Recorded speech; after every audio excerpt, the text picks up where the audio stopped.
Hello viewers, my self Shravan Kumar Chaudhary. आज का यह क्लास 10th के लिए है, जो बायोलॉजी का क्लास है।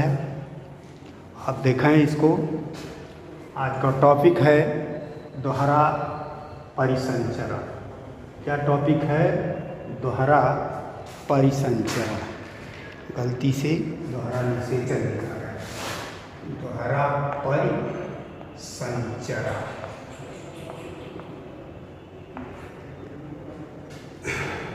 दोहरा परिसंचरण। मनुष्य का जो हृदय है वह 4 वेशमों का बना है, जिसमें 2 आलिंद और 2 निलय हैं। दायां आलिंद, बायां आलिंद, दायां निलय और बायां निलय, जिसके कारण मनुष्य के शरीर में शुद्ध रुधिर और अशुद्ध रुधिर। शुद्ध रुधिर का अर्थ है वह रुधिर जिसमें ऑक्सीजन होता है, अर्थात शुद्ध रुधिर को आप कह सकते हैं ऑक्सीजन युक्त रुधिर। अशुद्ध रुधिर का तात्पर्य है जिसमें ऑक्सीजन कम नहीं होता है, कार्बन डाइऑक्साइड होता है, और आप कह सकते हैं कार्बन डाइऑक्साइड युक्त रुधिर का अलग अलग रुधिर वाहिनियों द्वारा परिवहन होता है। परिवहन है क्या? रुधिर परिवहन है क्या कि हृदय से रुधिर का शरीर के विभिन्न भागों में पहुंचना, पुनः विभिन्न भागों से रुधिर का एकत्र हो करके हृदय में पहुंचना, यह आने और जाने की प्रक्रिया ही रुधिर का परिवहन कहलाता है।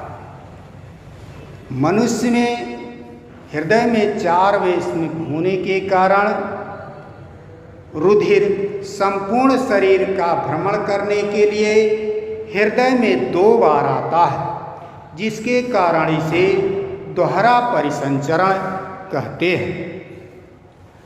दोहरा परिसंचरण क्या है? मनुष्य शरीर में हृदय 4 वेशमों का बना है, जिसके कारण रुधिर संपूर्ण शरीर का भ्रमण करने में 2 बार हृदय में आता है और 2 बार हृदय से जाता है, तब उसका संपूर्ण भ्रमण पूर्ण होता है। इसी को दोहरा परिसंचरण कहते हैं। दोहरा परिसंचरण 2 चरणों में पूरा होता है, क्योंकि 2 बार हृदय में आता है, 2 बार हृदय से जाता है, इसीलिए यह पूरा परिसंचरण कार्य 2 चरणों में पूरा होता है। नंबर 1 पल्मोनरी सर्कुलेशन, फुफ्फुसीय परिवहन या परिसंचरण। दूसरा सिस्टमेटिक सर्कुलेशन, अर्थात दैहिक परिवहन या दैहिक परिसंचरण। पुनः देखें, दोहरा परिसंचरण है क्या? मनुष्य शरीर में हृदय 4 वेशमों का बना होता है, जिसके कारण रुधिर का संपूर्ण भ्रमण 2 चरणों में पूरा होता है, जिससे 2 बार हृदय में रुधिर आता है। इसी को हम दोहरा परिसंचरण कहते हैं। पुनः देखें, दोहरा परिसंचरण है क्या?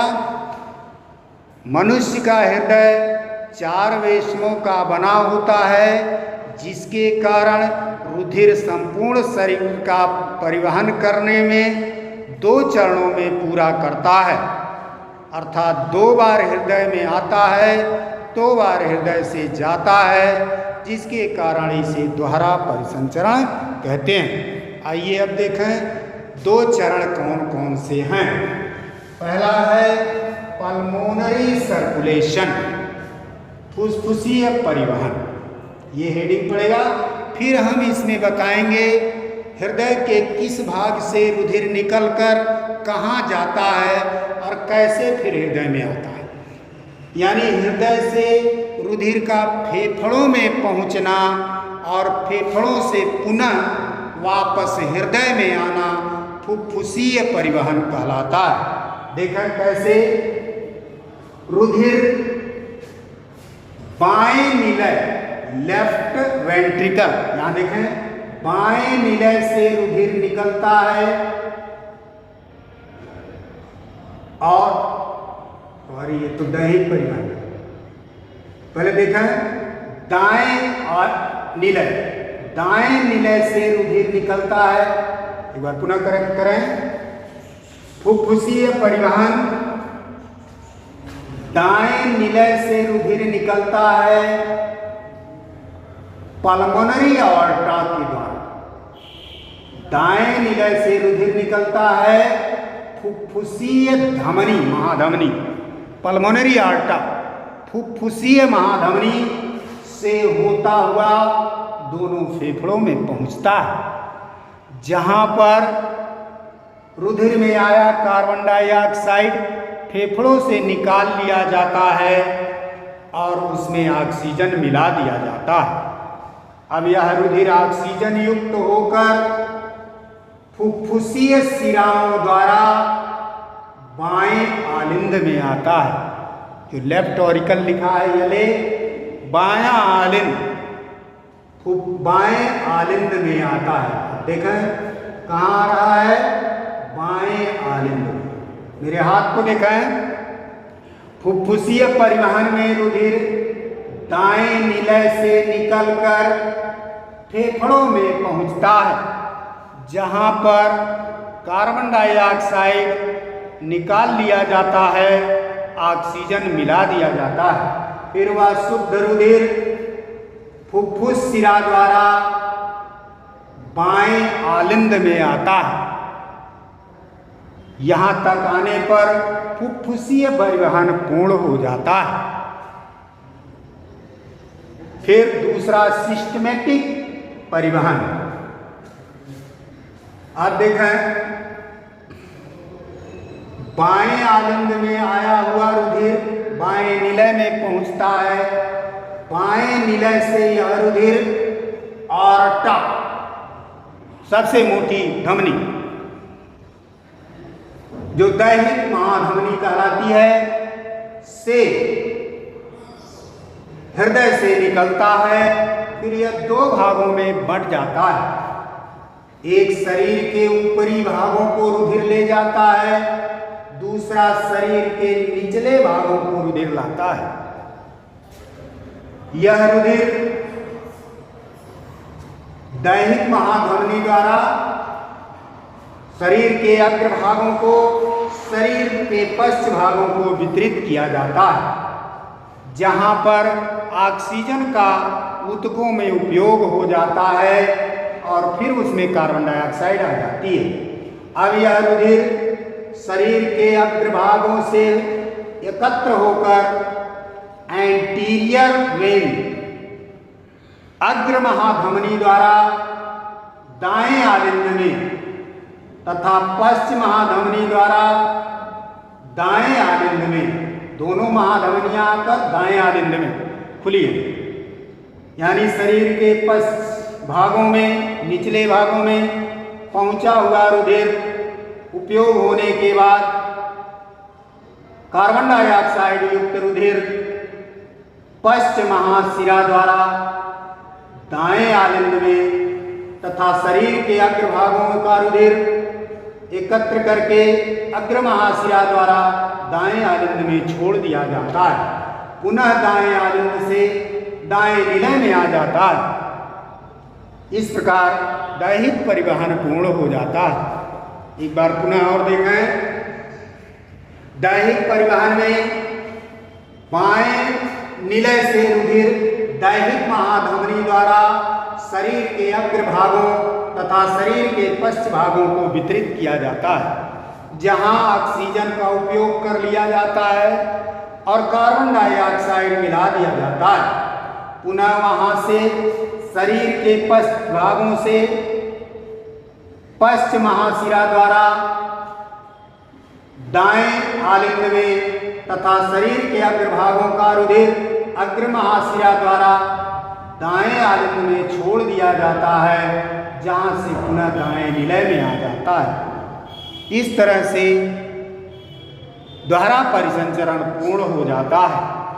अब हम देखेंगे बच्चों नाड़ी गति क्या है। अब आप देखें नाड़ी गति पल्स रेट। आपने डॉक्टर्स को देखा होगा कि आपकी कलाई पर हाथ रखते हैं और कुछ अनुमान लगाते हैं। वह क्या अनुमान लगाते हैं? वह नाड़ी गति का अनुमान लगाते हैं। जब हमारा हृदय धड़कता है तो अधिक दबाव के साथ रुधिर धमनियों में प्रवाहित होता है। उस समय धमनियाँ कुछ फैलती हुई जाती हैं, जिसके कारण धमनियों में एक लहर बनती है। यह लहर कलाई के मोटी नसों पर उंगली रख करके इस लहर का अनुभव किया जा सकता है। इसी लहर को नाड़ी गति कहते हैं। अर्थात धमनियों में रुधिर अधिक दबाव के कारण लहर के साथ बहता है। इसी लहर को नाड़ी गति कहते हैं। और नाड़ी गति जो है 72 बार पर मिनट होता है। जितनी बार हृदय धड़कता है उतनी ही नाड़ी गति होती है, क्योंकि हर धड़कन में धमनियों में रुधिर का दबाव बढ़ता है। हृदय के प्रकुंचन में धमनियों में रुधिर दाब बढ़ जाता है तथा हृदय के अनुशीतलन में धमनियों में रुधिर दाब घट जाता है, जिसके कारण धमनियों में एक लहर वेव उत्पन्न होता है। इसी वेव का अनुभव कलाई को पकड़कर डॉक्टर अनुभव करता है और वो काउंट करता है कि आपका हृदय 1 मिनट में 72 बार धड़क रहा है कि ज़्यादा धड़क रहा है कि कम धड़क रहा है। आप अनुभव करें, यदि आप रनिंग करके आएँ, दौड़ करके और तुरंत अपनी कलाई पर हाथ रखें, अंगूठे से दबाएं, तो आपकी नसें तेज चलती हुई नजर आएंगी, अनुभव होगा। इसका मतलब जब आप रनिंग करते हैं या रनिंग जैसा अधिक परिश्रम करते हैं तो नाड़ी गति थोड़ी सी बढ़ जाती है। लेकिन सामान्य स्थिति में जब आप नॉर्मल ब्रीदिंग करते हैं तो नाड़ी गति 72 बार पर मिनट मिलता है। जब आप बहुत सो जाते हैं, रिलैक्स हो जाते हैं, तो नाड़ी गति थोड़ी सी गिर जाती है।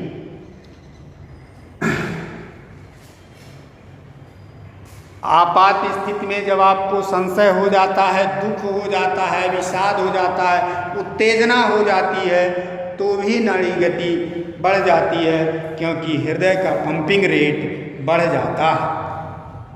तो इस तरह से यह नाड़ी गति क्या है?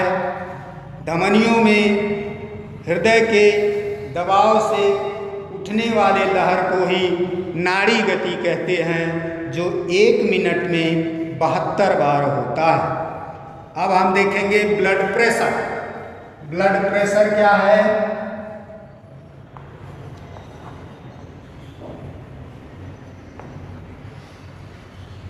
जिसे आप शॉर्ट फॉर्म में क्या कहते हैं? बीपी। बीपी कहते हैं रुधिर दाब। ब्लड प्रेशर रुधिर दाब, जिसका मापन जो है डॉक्टर स्टेथियोस्कोप द्वारा करता है।